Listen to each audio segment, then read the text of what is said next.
जी अस्सलाम वालेकुम। अच्छा जी, आज के इस लेक्चर में हम नाइन्थ क्लास फिजिक्स चैप्टर 5 के न्यूमेरिकल्स करेंगे। तो देखते हैं 5.1। Find the gravitational force of attraction between two spheres each of mass 1000 kg। The distance between the centre of the sphere is 0.5 metre. अच्छा, जिसमें हमने क्या फाइंड करना है, ग्रेविटेशनल फोर्स हमने फाइंड करनी है।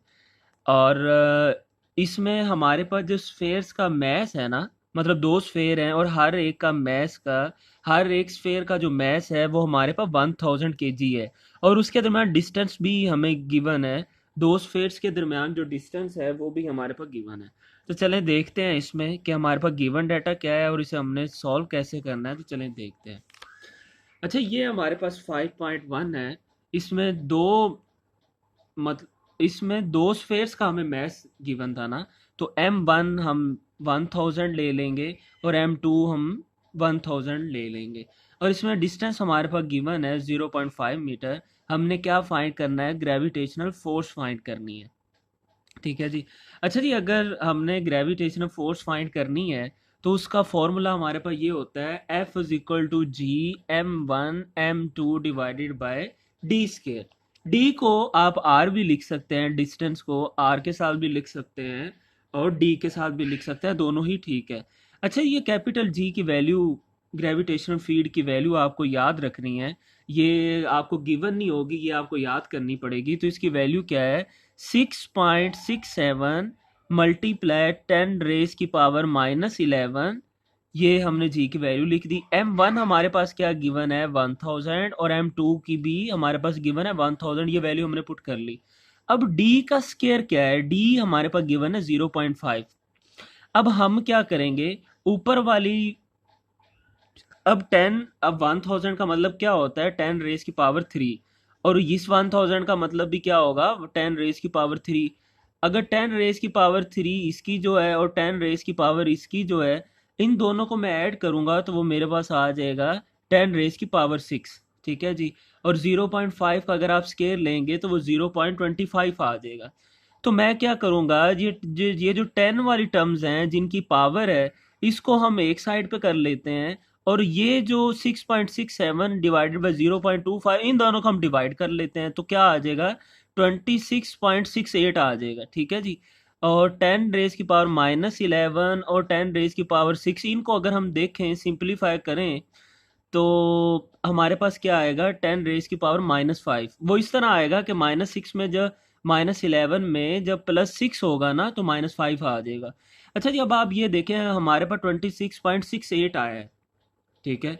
अगर आप डायरेक्ट इसे कैलकुलेटर के साथ मल्टीप्लाई करेंगे तो वो भी ठीक है आपके पास। लेकिन अगर हम इस तरह अगर करें, पॉइंट को हम लेफ्ट साइड पे मूव कर दें, तो हमारे पास क्या आ जाएगा, 10 रेज की पावर 1 आ जाएगा ना।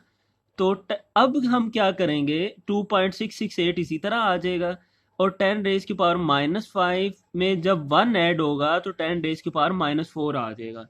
और ये ग्रेविटेशनल फोर्स जो हमें रिक्वायर्ड थी, ये उसका आंसर आ गया हुआ है, 2.668 मल्टीप्लाई बाय 10 रेज की पावर-4।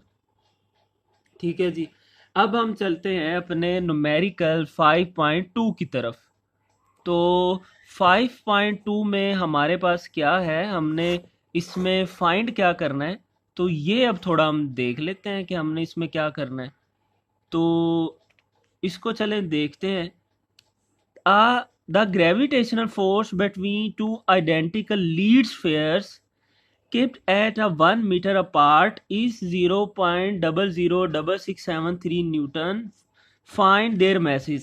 हमें यहाँ पे डिस्टेंस गिवन है और एक फोर्स गिवन है और हमने देयर मैसेज फाइंड करना है, मतलब मैसेज फाइंड करना है। पहले जो हम न्यूमेरिकल करके आए हैं वहां पे हमें मैसेज गिवन थे, लेकिन यहाँ पे हमने मैसेज फाइंड करने हैं। ठीक है जी। अच्छा जी, ये देखें कि डिस्टेंस हमारे पास क्या है, 1 मीटर। और फोर्स हमारे पास गिवन है 0.006673। और मैसेज हमने फाइंड करने हैं, मतलब m1 और m2 हमने फाइंड करना है। अच्छा जी, ये देखें कि यहाँ पे हम ये नहीं करेंगे कि m1 m2 लिख लेंगे। उसकी रीज़न ये है कि हमने मैसेज फाइंड करने हैं और ये हमें गिवन नहीं है। तो इसको ना हम इस तरह लिख लेते हैं, m1 को भी m लिख लेंगे और m2 को भी m लिख लेंगे। ठीक है, तो अगर हम एक भी मैच फाइंड करेंगे ना, तो वही दूसरे मैच का आंसर भी वही होगा। ठीक है, मतलब मैसेज का आंसर सेम होगा, इसलिए हम m1 को भी m लिख लेते और m2 को भी m लिख लेते। तो ये देखें, इसमें मैंने क्या किया है, इसको पहले तो मैंने थोड़ा ये किया है कि जो चीज़ हमने फाइंड करनी है उसको मैंने साइड पे कर लिया है। मतलब एम स्केयर ये आ गया है, और डी इधर क्या हो रहा है, मैंने डायरेक्ट वैल्यू पुट करके उधर ले गया हूँ। डी हमारे पास इधर क्या हो रहा है, डिवाइड, इसकी वैल्यू क्या है 1, तो ये फोर्स के साथ जाके मल्टीप्लाई हो जाएगी। और जी इधर मल्टीप्लाई हो रहा है एम के साथ, इधर जाके डिवाइड हो जाएगा यानी एफ के नीचे। और ये जी की वैल्यू मैंने कहा था आपने याद रखनी है, तो ये जी की वैल्यू उधर जाके डिवाइड कर दी। ठीक है जी। अब क्या है, जब आप इसको सिंप्लीफाई करेंगे तो हमारे पास ये आंसर आ जाएगा, M square 1 multiply by 10 raise की पावर 8। हमें तो एम चाहिए ना, एम स्केयर हमें नहीं चाहिए। तो हम क्या करेंगे, स्केयर रूट ले लेंगे दोनों साइड पे।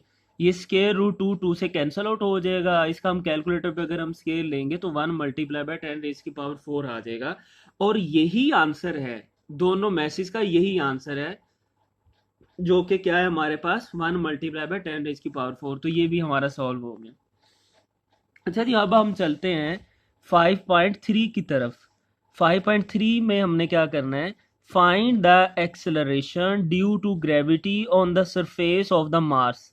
हमने क्या फाइंड करना है, एक्सेलरेशन फाइंड करना है मार्स के ऊपर। The mass of Mars 6.42 multiply by 10 raise की power 23 kg and its radius is 3370 kilometre. हमारे पास क्या गिवन है, मैस और मार्स भी हमारे पास गिवन है, हमने एक्सेलरेशन फाइंड करना है, ग्रेविटेशनल एक्सेलरेशन हमने फाइंड करना है, और रेडियस भी हमें गिवन है। ठीक है जी, तो इसको देखते हैं कि कैसे सॉल्व करेंगे। ये देखें, मैस और मार्स जो कि हमें गिवन है 6.42 मल्टीप्लाई 10 रेज़ टू पावर 23, और आर की जो वैल्यू है रेडियस की, वो किलोमीटर में गिवन है। तो किलोमीटर को आपको पता है हम 10 रेज़ की पावर 3 में भी लिख सकते हैं, तो ये मैंने लिख लिया है। अब जी की वैल्यू हमने फाइंड करनी है जी। जी की वैल्यू फाइंड करने के लिए आपको ये फॉर्मूला याद करना पड़ेगा, जी मैस ऑफ मास। आप अगर तो मैस ऑफ अर्थ होगा तो आप इसकी सबस्क्रिप्ट में एम स्मॉल एम लिख देंगे, अगर अर्थ का होगा तो आप अर्थ लिखेंगे। फिलहाल हम मैस और मार्स की बात कर रहे हैं, तो इसलिए मैंने ये स्मॉल एम लिख दिया, और आर स्क्वायर इसी तरह आ जाएगा। अब आप ये जी की वैल्यू तो आपको याद करनी पड़ेगी। तो जी की वैल्यू हमारे पास क्या होती है, 6.673 मल्टीप्लाई 10 रेज़ पावर -11। और मैस और मार्स की वैल्यू हमारे पास क्या गिवन है, 6.42 मल्टीप्लाई बाय 10 रेज़ की पावर 23। और आर हमारे पास जो कि रेडियस है उसका हम स्केल लें, अगर अगर हम इसको कैलकुलेटर पे सिंपलीफाई करें तो हमारे पास सिंपल आंसर क्या आ जाएगा, जो कि जी की वैल्यू होगी 3.77 मीटर सेकेंड पर स्केयर। ये स्केयर है, सॉरी। तो ये हमारे पास आंसर आ जाएगा। ये मैं थोड़ा इसको मैं लिख भी देता हूँ, ये स्केयर है। तो ये हमारे पास आंसर है जी। अगर इसमें कोई भी आपको इशू हो तो आप ज़रूर बताइएगा, आप ज़रूर कमेंट कीजिएगा, तो इंशाल्लाह आपको उसका ज़रूर जवाब मिलेगा।